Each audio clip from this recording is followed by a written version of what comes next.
Hello, everyone. We're going to give it about 2 minutes to let everybody join before we get started. So we're just going to chill here for a moment and we'll see you in 2 minutes.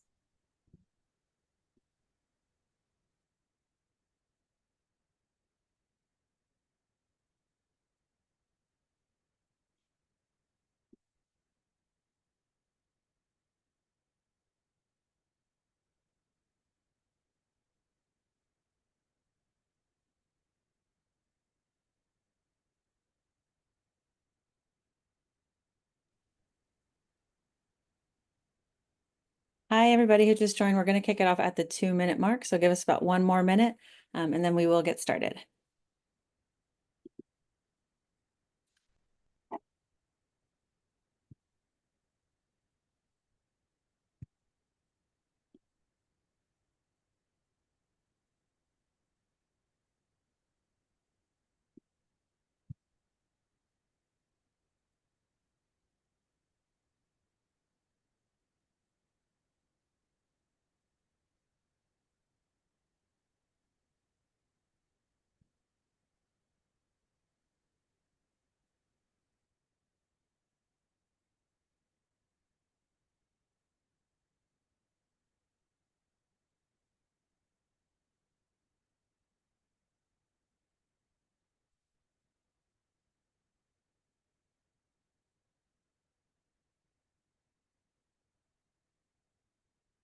All right, everybody, we are ready to get started.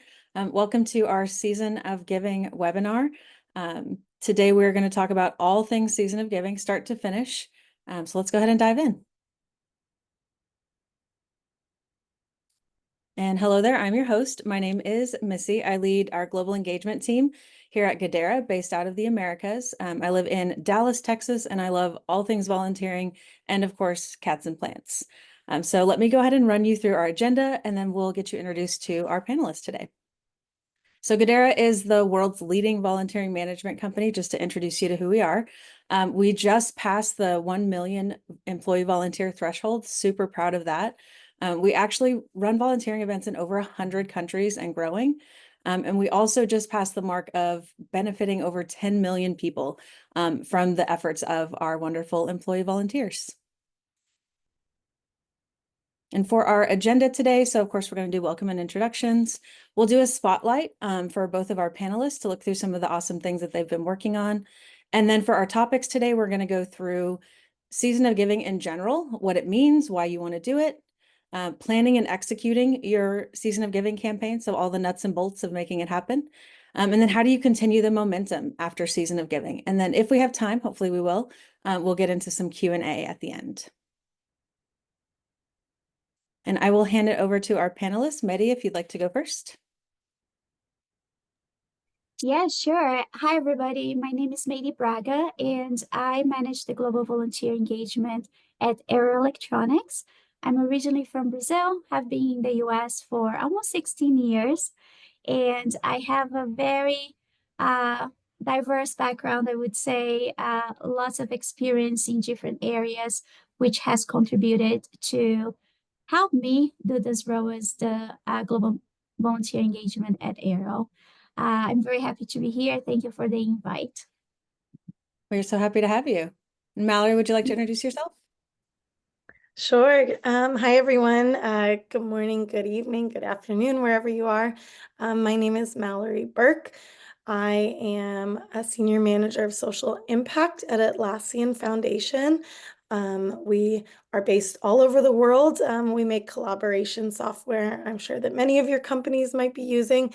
Our team looks after global engagement, volunteering, and giving on a global scale. We have about 12,000 employees. And I come from a pretty diverse background as well. I've been at Atlassian for about 7.5 years. And prior to that, I worked in homeless services on the nonprofit side in San Francisco for about 10 years. And then in AmeriCorps with hands-on Bay Area doing corporate days of service for 2 years before that. So thank you for having me, Goodera. Really excited to be partnering with you today. Yeah, we're excited to have you. Thank you both for sharing your histories and excited to jump into your spotlights. So first up, so we're going to be looking at spotlights of some of the cool things that both of you have been working on. So first up, Mallory, I'll let you dive in with Atlassian's update. Awesome.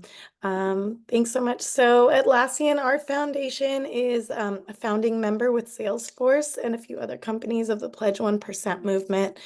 So we give back 1% of equity, profit, employee time, and product into the communities around the world where we work and live. We have about 14 global offices, but we are a team anywhere remote first company. So um, we're very obsessed with kind of the remote volunteer anywhere, give anywhere.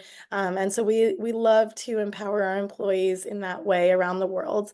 We are really proud of what we've been able to give away over the past 10 years. We've donated over $54 million globally. We focus on education and business as a force for good. Our employee time is over 200,000 hours volunteered, and we've donated free or deeply discounted products globally as well. Maybe next slide, please. Awesome. So we have two major campaigns that we do every year. We have our Week of Good, which is right around the holidays. We love engaging our employees. We have over 2,000 employees that participate in both of our campaigns. We get to work with amazing nonprofits around the world. Our Week of Good is all about kind of giving back in our local communities around, I think we focus around a lot around housing and homelessness, around food services, a lot of the holiday stuff that we'll get into later. But we also like to reward our employees during that time. So we kind of find fun ways to engage employees and unwrap gifts, so to speak, throughout the holidays, and really lean on different executives to be our spokespeople. Our May It Forward campaign, just as it says, is in May, and it's really fun. It's all about acts of kindness, creating a ripple effect around the world. It's a great way where we empower our employees to run their own volunteer projects. I know my colleague Harshit is on the line right now based out of India, and he's been amazing at running these campaigns, and I'm excited to talk more about that later. So passing it over. Thanks.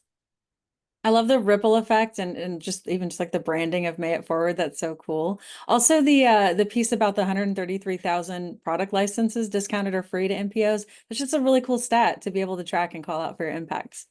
Thank you for sharing. Next up, we are going to jump into Mehdi's update for Aero Electronics. Thank you, Messi.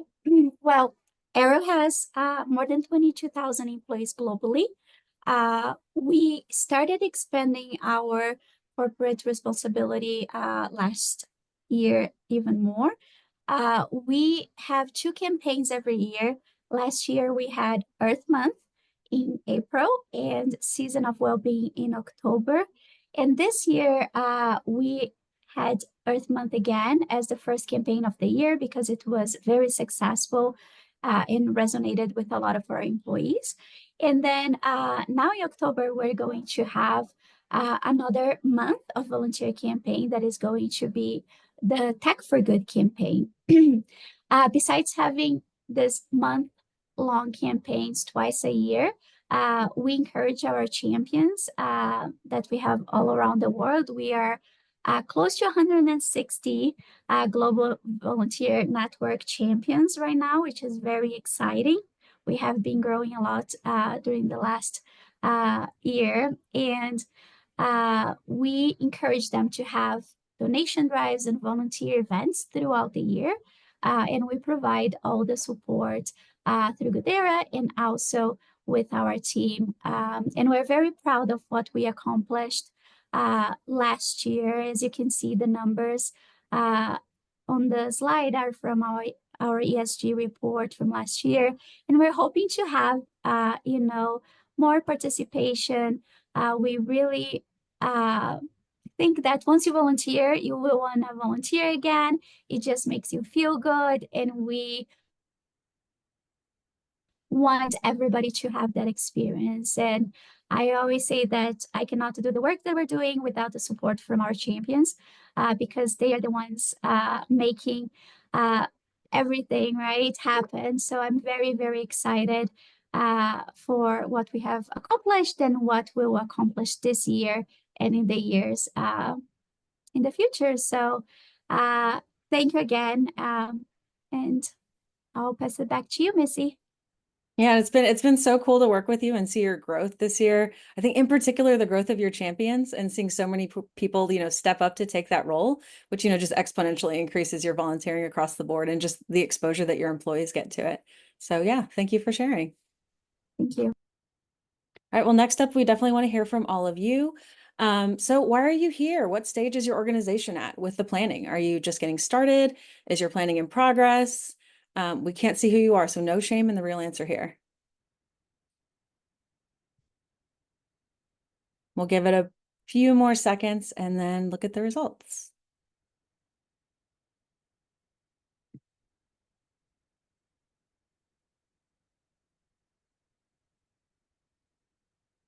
All right, let's see what we've got.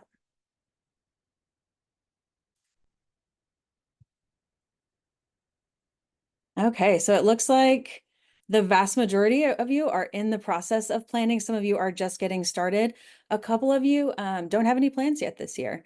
And 12% of you are totally planned and ready to go. So wow, that's super early. Well done.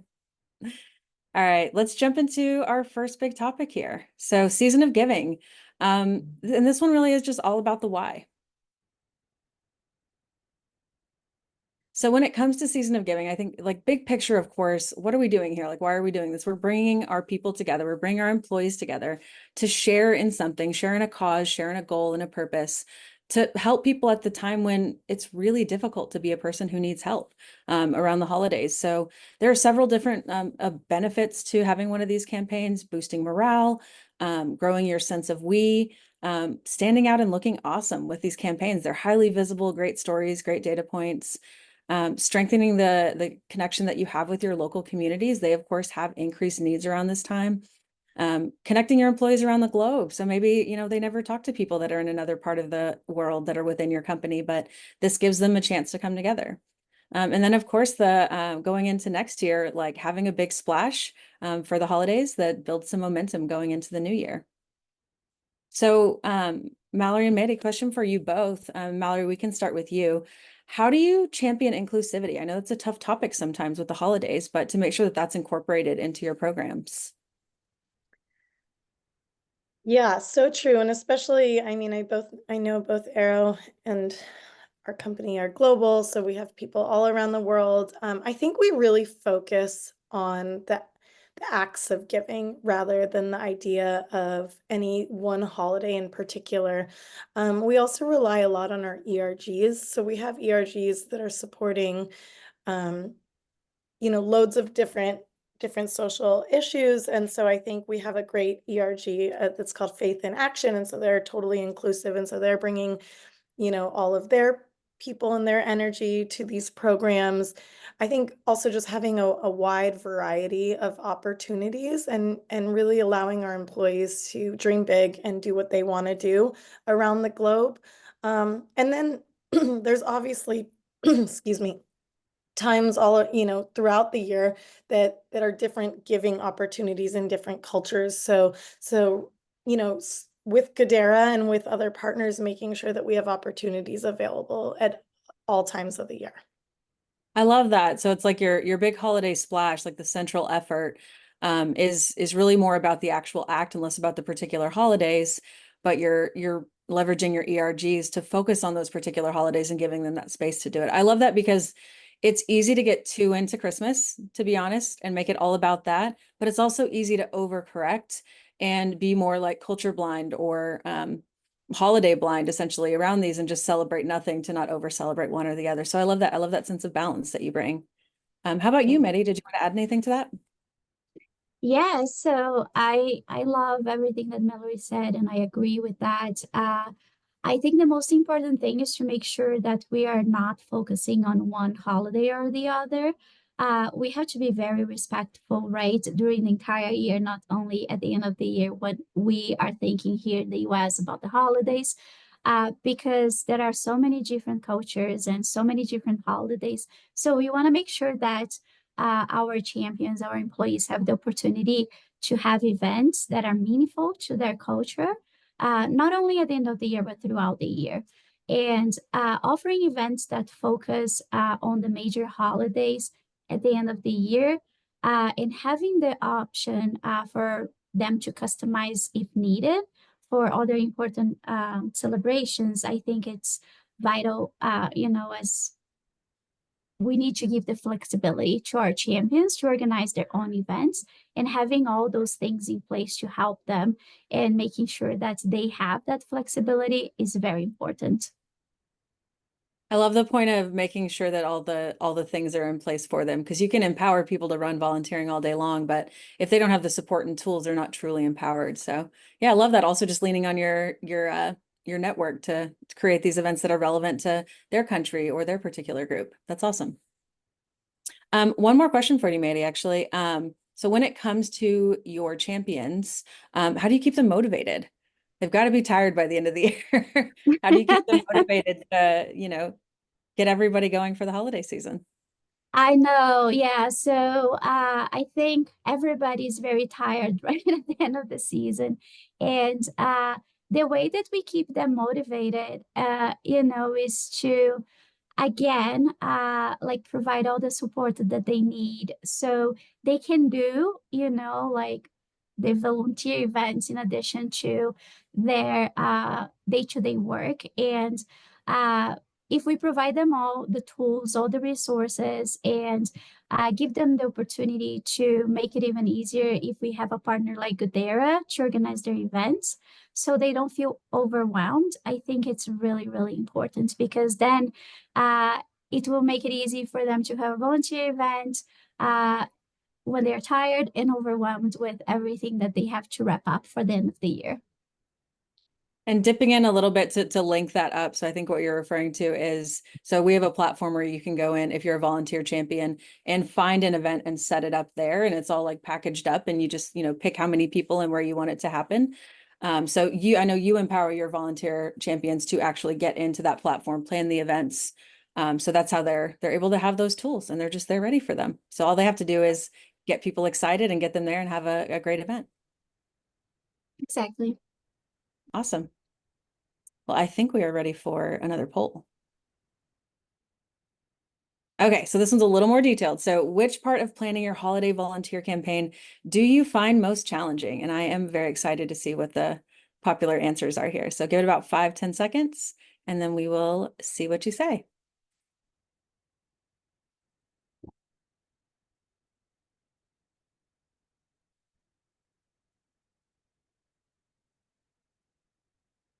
All right, and let's see what the answers are.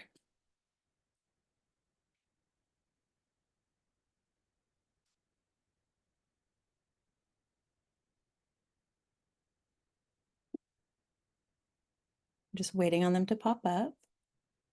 Oh, Heba sent me a note to say people are still voting, so we're gonna give it 5 more seconds. Thank you, Heba.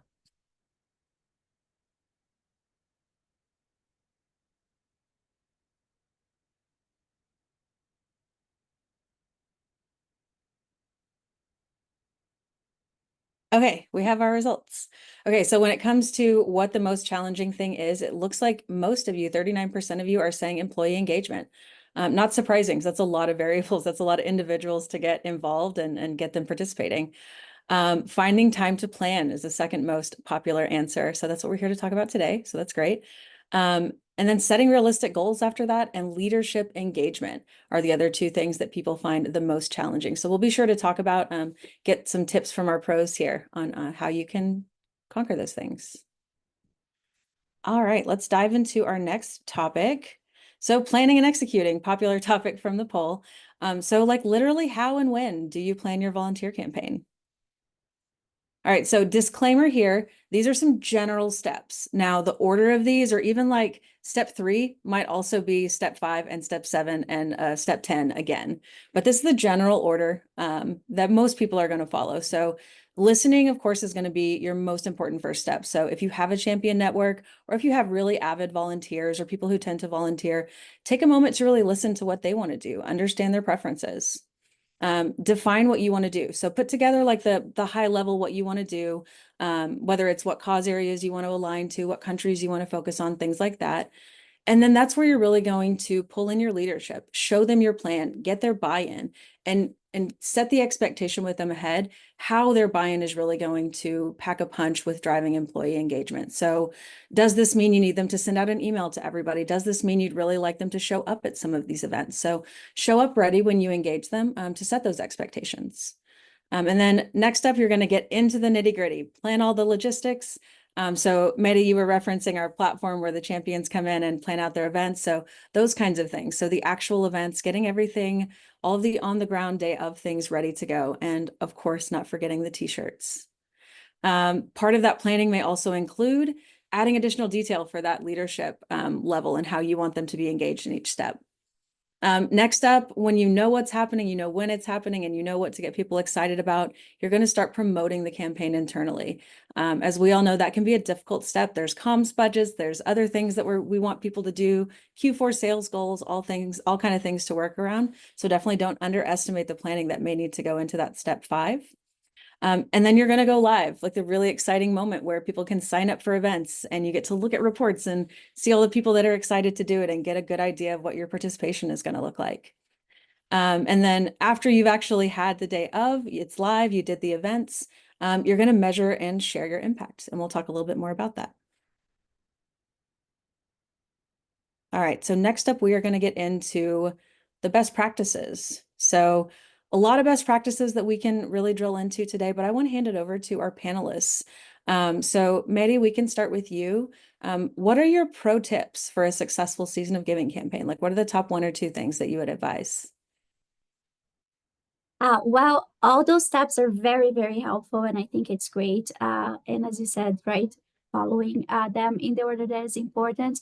But I think the most important thing, and I've mentioned that before, is listening to what's important to our employees. We always have to remember that we cannot make decisions for them just based on what we think they want and what's important. So it's very important that we're listening, we're sending surveys, we're asking for their thoughts. Starting early, that is a big one. And we want to make sure that we're giving our champions enough time to collect thoughts from leadership and employees, to contact nonprofit organizations, so they can execute a very successful event or drive. And then besides, right, having support, for example, from Goodera, I think it's also very important that we have an idea bank for them. So have a tool where we have different suggestions of events they can execute and they can plan and execute, and also a list of nonprofits in their area that is available for them because they don't have the time to research. Sometimes they don't know where to start. So having everything ready for them as package as an idea bank, I think it's very helpful too. Yeah, I think that's really smart. Like you mentioned that you really want to empower them to run with their ideas and have some flexibility to do those things. But at the same time, coming up with a brand new idea is really hard sometimes. And then you've got all of them reinventing the wheel. So I love the idea of making it easy for them while still giving them the flexibility to make it their own. What about you, Mallory? What are your pro tips? Oh, I mean, middies are amazing. I second everything and everything on this list. I was trying to think of some other pro tips as well. I mean, I think definitely our team likes to keep things fresh and new every year. What's a new lens or angle to bring to a campaign? I think a campaign can start to feel a little copy and paced a little bit sometimes. So making sure that there's fresh new rewards or engagement ideas, a new leader involved, a new way to engage people. Like, as we're coming out of as we came out of the pandemic, how do we do more hybrid events, Yeah. in office, virtual, a little bit of everything? How do we, make rewards that aren't always, financially based? How do we bring a leader to, speak at an event or something, and just engaging people in different ways? Um, I think also, really it's engaging our leaders a lot. I think it's really important, especially for our week of good. It tends to be a time where our leaders want to be more involved, especially during, end of year wrap up holidays. There's lots of team gatherings. So really playing into that space. And I would highly recommend for that leadership involvement, how do you, get on their calendars early, like right now, engage their executive Mhm. assistants, their chief of staffs to make sure it's, in their mind that we do this every year. What is their passion area? Let's get a project going for animals, in the wombats in Australia, or, whatever it is, the food banks in San Francisco, and making sure that we engage a leader in those different areas. Sorry, I the want to drill into wombats something. are random, but Some people really love wombats. yeah. Um, that point you just made is really great, and I think it's overlooked sometimes. So we know we need to engage our leadership. We're learning that we need to engage them earlier and earlier, but listening to them as well. So not just, hey, show up and do this thing that we need you to do, but what are you passionate about? So like you can actually get them to excited to come do these things, and that excitement reads through. So if they're participating in an event or talking about a cause and telling a story that really means something to them, that's going to serve more to ignite that kind of passion in your employee volunteers than if it's just, show up and do the thing, for sure. One more question for you, Mehdi, on this topic. When it comes to measuring the success of your campaigns, there's a lot of numbers, there's a lot of sentiment. So what does that really look for you? Is it about the numbers? Is it about employee morale? That's a great question. So I think during the holiday season, numbers may not really reflect the success of the campaigns, especially because most of the countries end up like opting for hosting a donation drive instead of planning a volunteer event, for example. So because of this, we may not see many volunteer hours, but we'll see a big impact.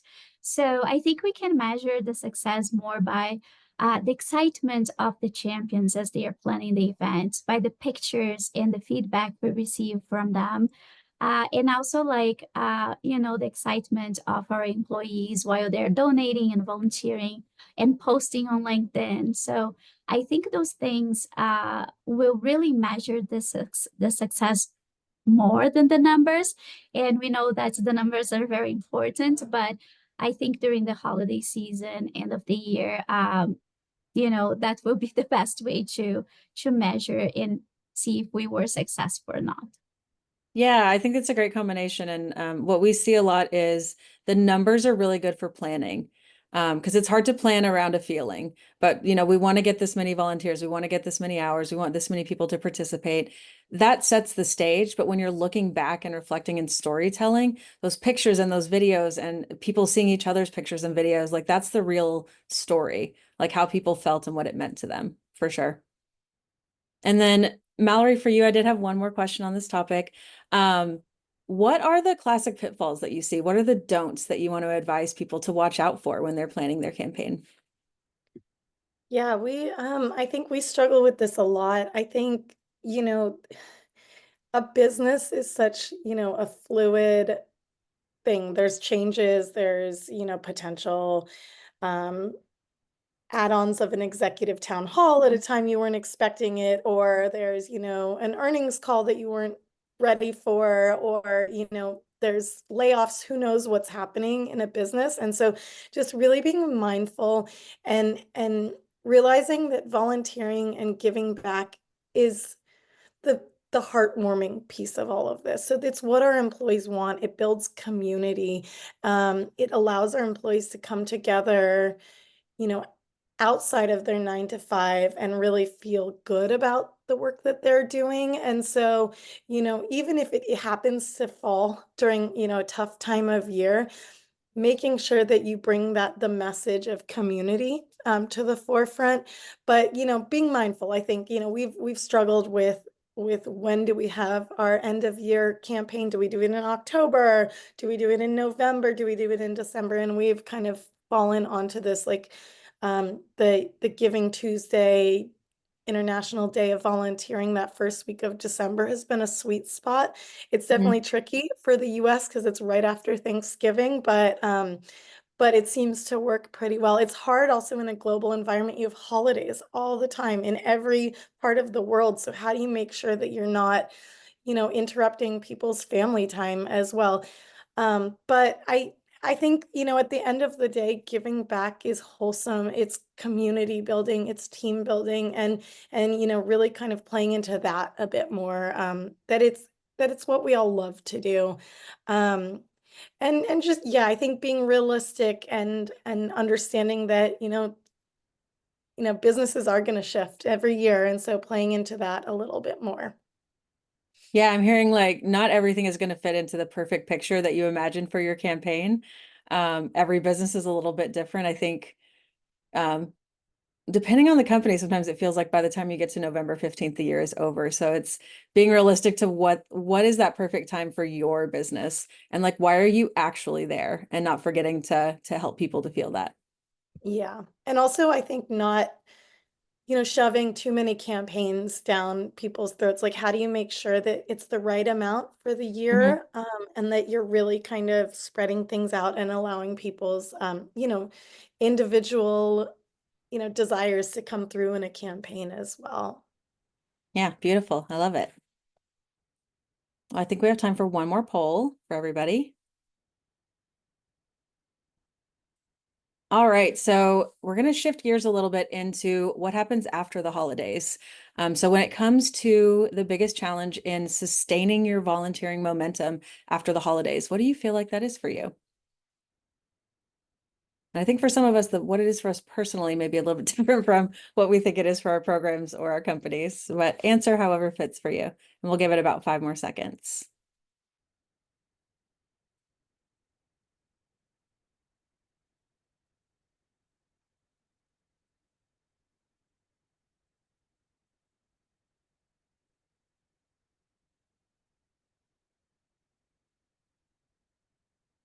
All right, let's see what it says.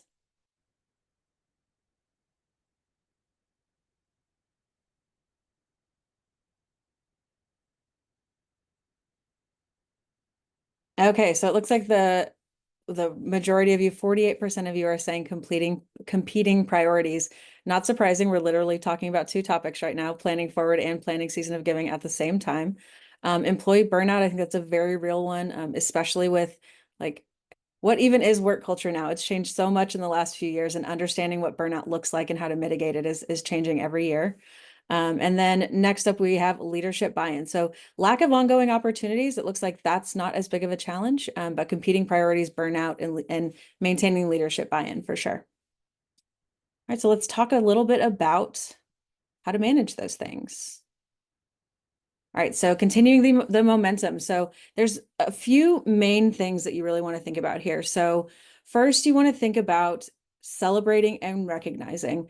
So taking the moment to recognize your volunteers, recognize your champions, whether that's like a gamified prize or whether it's just making sure that you're shouting out and taking a moment to let people know you see what they put into it, and celebrating those wins together.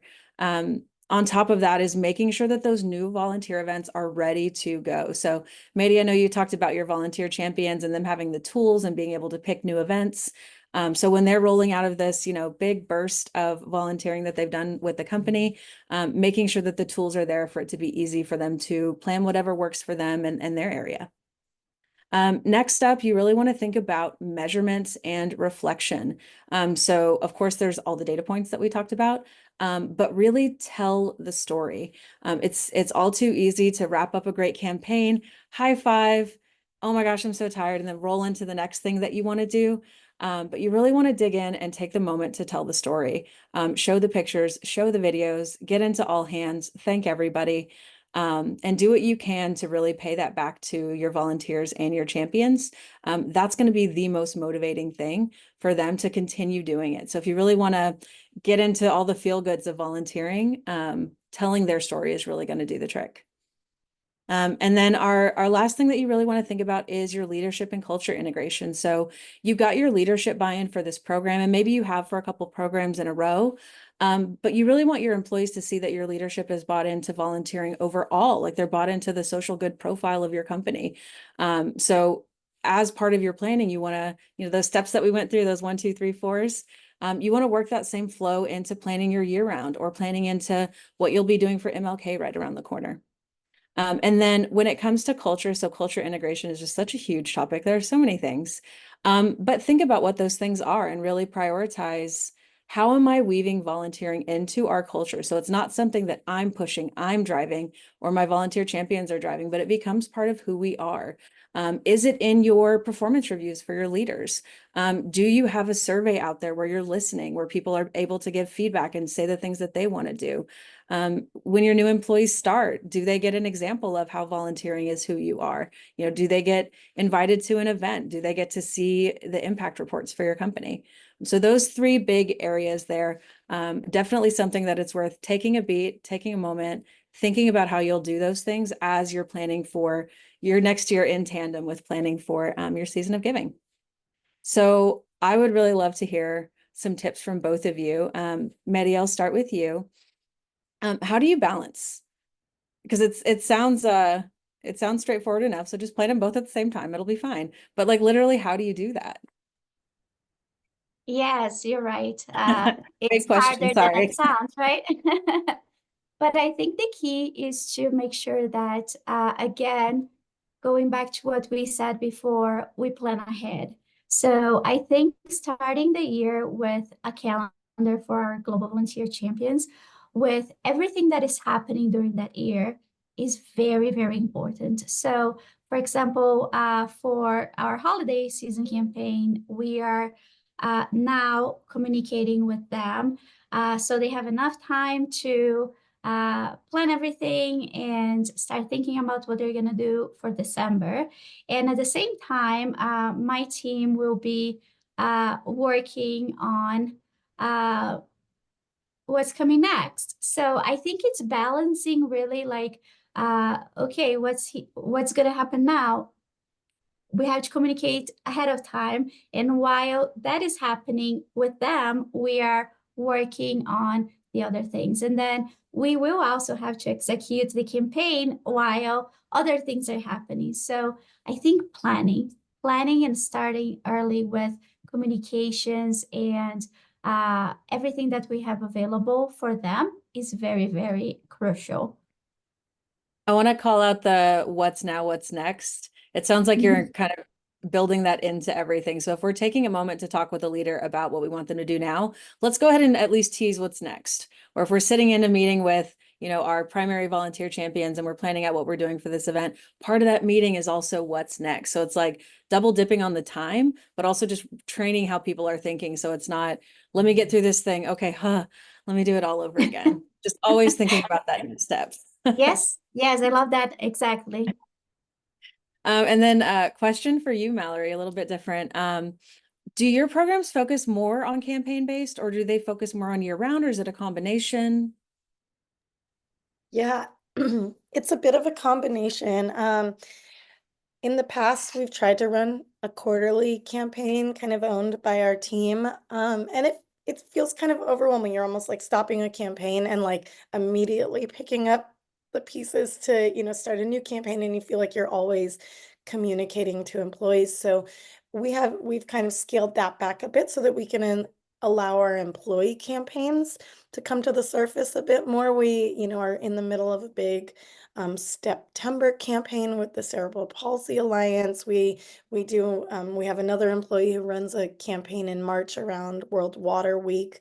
We have other campaigns that ERGs are running. And so really like, how do we step back a little bit and allow for some of those, grassroots campaigns to bubble up to the surface and give them space instead of always kind of taking center stage. And that's been really fun. I think it's been really fun to also see how we can, embed some rewards and incentives to support these employee campaigns. Um, Really, also leaning into the champion model, we have amazing employee change makers around the world that are doing great things. And how do we help, their programs come to light during the off months a little bit more? We know that like January is such a quiet month. We don't want to plan anything in that month, but really starting to build up again in February, March, and April, towards Earth Month. We have an employee that, you know, has kind of taken over that month to do her own campaign. So really stepping back, I think, a little bit as well, and listening to our employees, just like Mary's talked about, like how do we not take center stage on everything, Yeah. and really engage employees around the world. Um, yeah.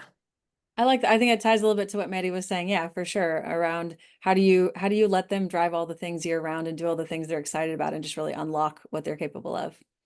Um, Exactly. well, we've talked a lot about taking care of other people and volunteering for other people and building these. You guys are both brilliant at building these programs that, support all of your employees. But just human question for you. When you all are in the throes of it and you've gotten through your campaign planning, what kind of things motivate you? Like what really boosts you to get to the next thing or like recharges you? For me, it's definitely like I just, I get right in the middle of the week when I'm volunteering, I'm out there in the community as well, like with our Mhm. employees.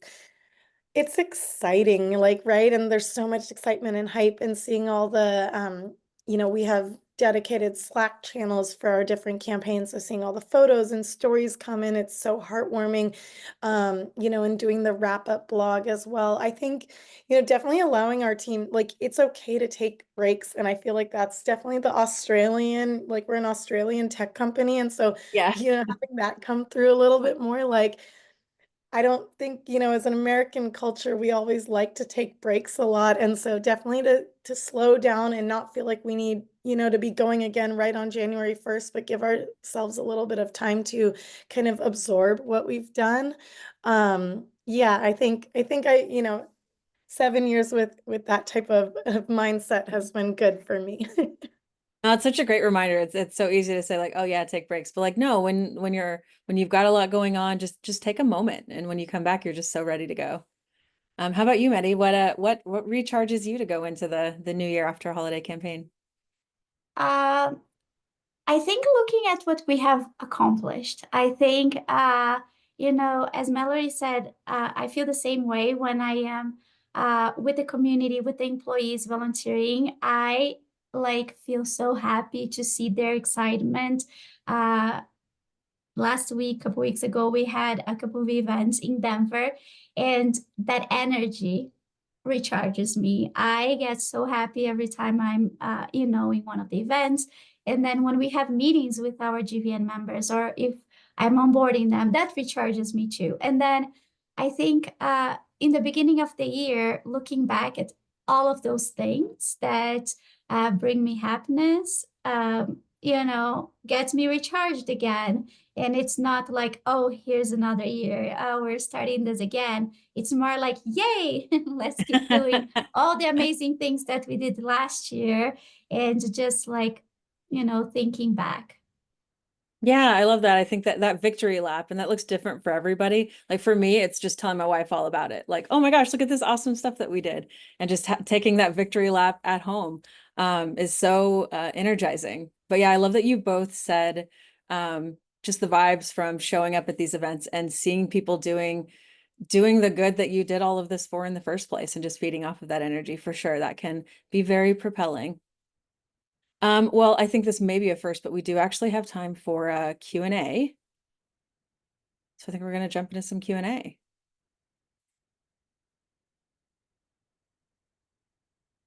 Awesome. Well, we have some questions that people submitted ahead. Mallory, I did see that you'd started to type an answer to the question that we got in Q&A. Do you want to share that question and then your thoughts on it? Or would you rather I dive into it? No, I can share it. So, Yeah, Daniel had asked about volunteer time off. VTO stands for volunteer time off, if you don't know. It's such some companies have it, some companies don't. I think it's really, really tough. We've had it almost since the beginning of our company's culture, just kind of built in the idea of 1 week of volunteer time, and that's kind of how we track and log our volunteer hours every year. And so yeah, we have it. It sounds like Medi, their company doesn't, but it's still such an important part of both of our cultures. So I think a lot of times we have contractors who can't, take volunteer time off. It's not part of, that kind of workload, but we still empower and encourage those people to take the time off with their teams. It's so wonderful to come together as a team to do something, especially during the holidays, during other times of the year. And so, talking to your manager and making sure it's okay. I think most people are very open to volunteering with your team. But it is hard. Like some companies have it built in and other companies don't. Yeah, and having a formal policy, I'd say it's trended up in the last several years. It's kind of a 50-50, whether a company has that or not. But yeah, it depends on a lot of things because a VTO policy in and of itself isn't gonna, be the culture that you need to make volunteering happen. So part of it is like, do you have a policy, yes or no? But also like the things that you were talking about, Mallory, how are you setting the stage for people to be encouraged and welcome to go do those things and how they're fitting it in with their regular work?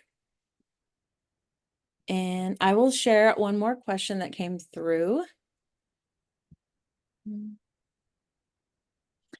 What has been the most, and either one of you feel free to grab this, what has been the most eye-opening volunteer event that you've ever attended or organized? And how did it change your perspective?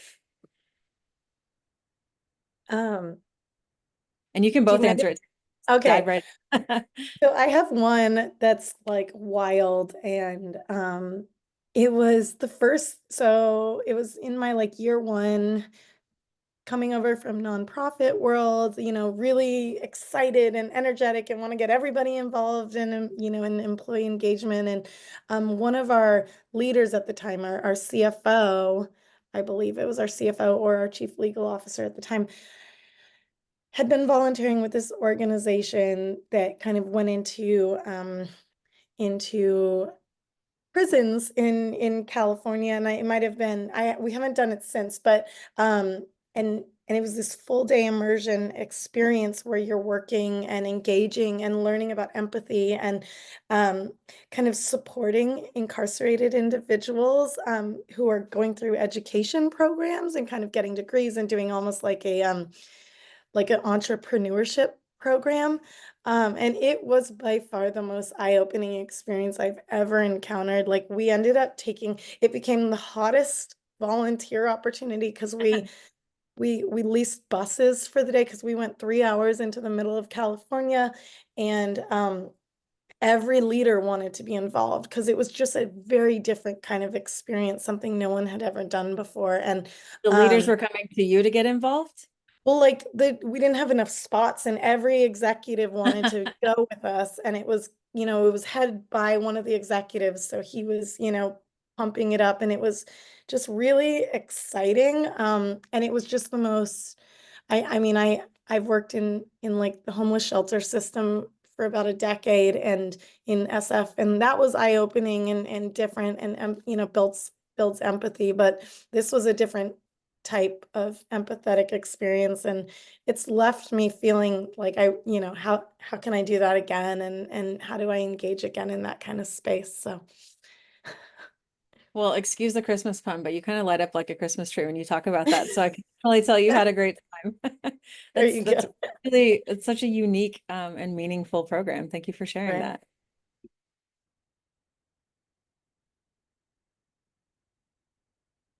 And we have one question that came in from the attendees.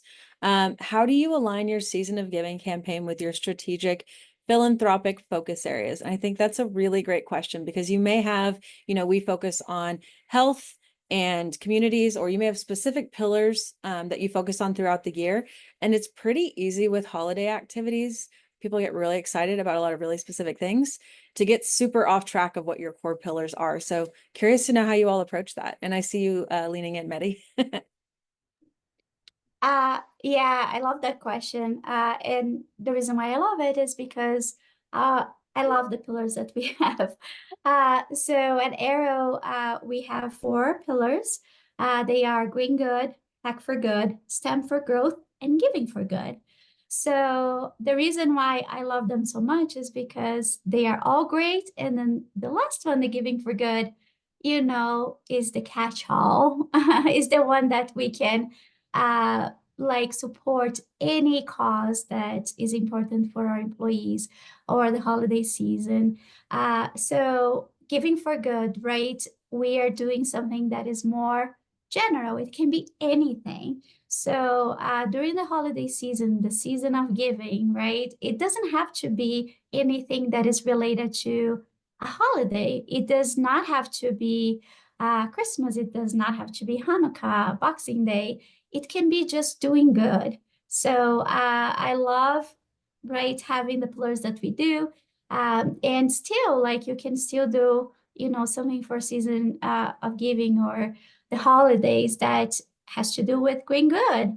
You're doing some good, going to a park and doing a cleanup. So everything, is the way it's supposed to be, beautiful for everybody. So I think there's like um, lots of different ways that you can align with your pillar. But if your company, if your program is very specific in their pillars, I would say, right, if we just had going for good, tech for good, or STEM for growth, you can still like move it in a way and adjust it Mhm. in a way that you're still doing good. And this is what the season is about.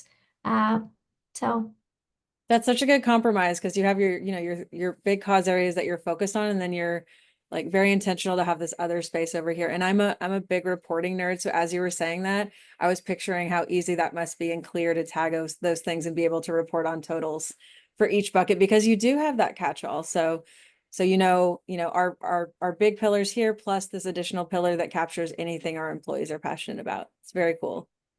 yeah, because that is very important, right? We don't want to fit everybody in a box. Not Mhm. everybody is going to be excited about STEM or about technology, but we are a technology company and those things are important for us.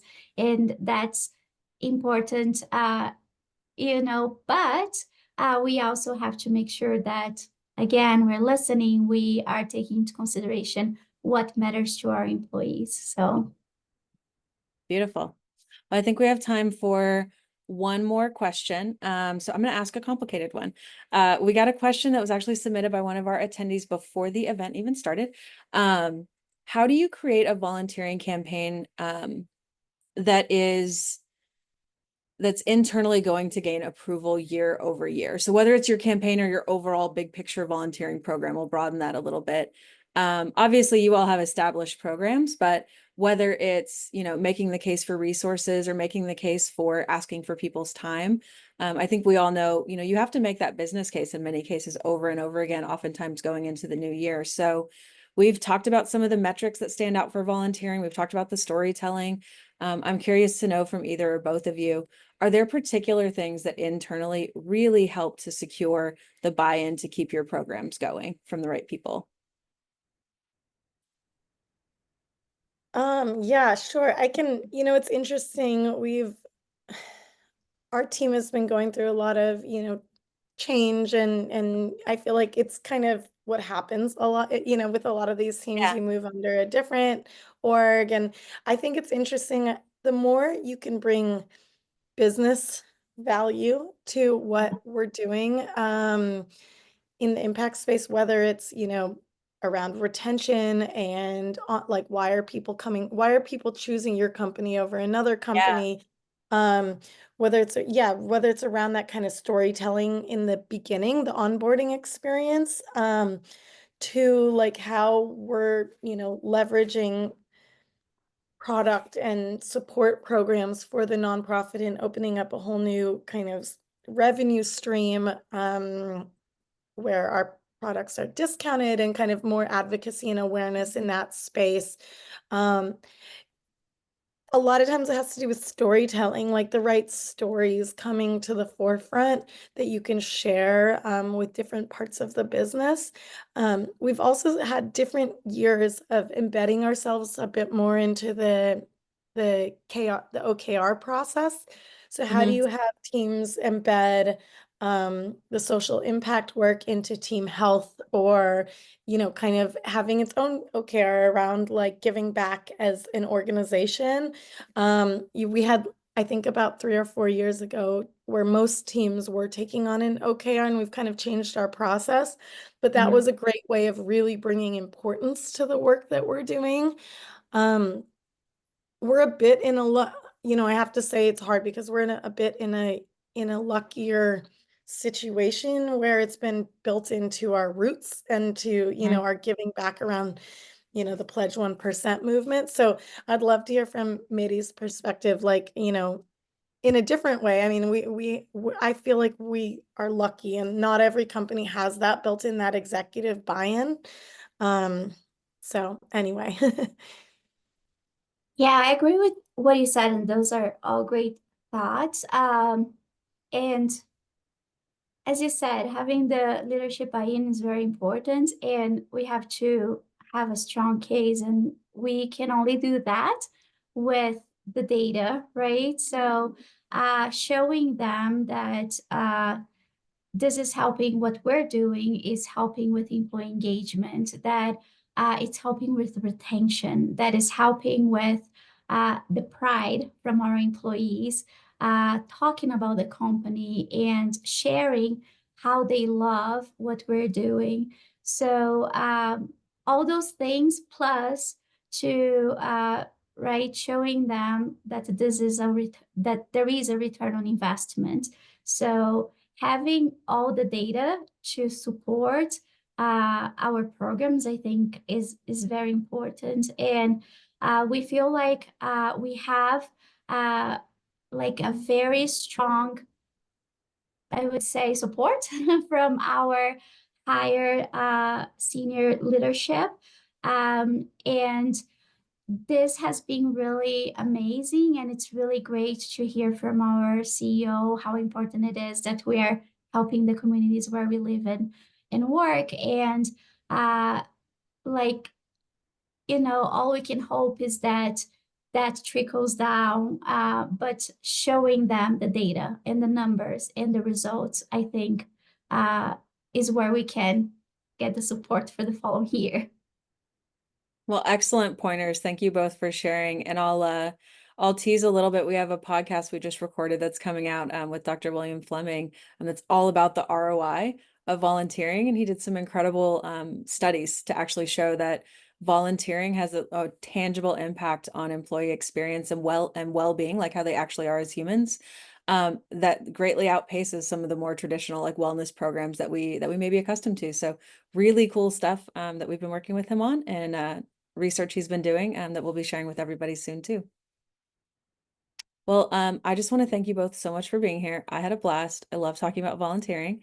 It was really, really nice to learn from your expertise and hear all your pro tips and your do's and don'ts. So yeah, just thank you so much. Thank you. And thanks everybody for joining. We will see you on the next one. Bye-bye. Thank you. Thank you. Bye.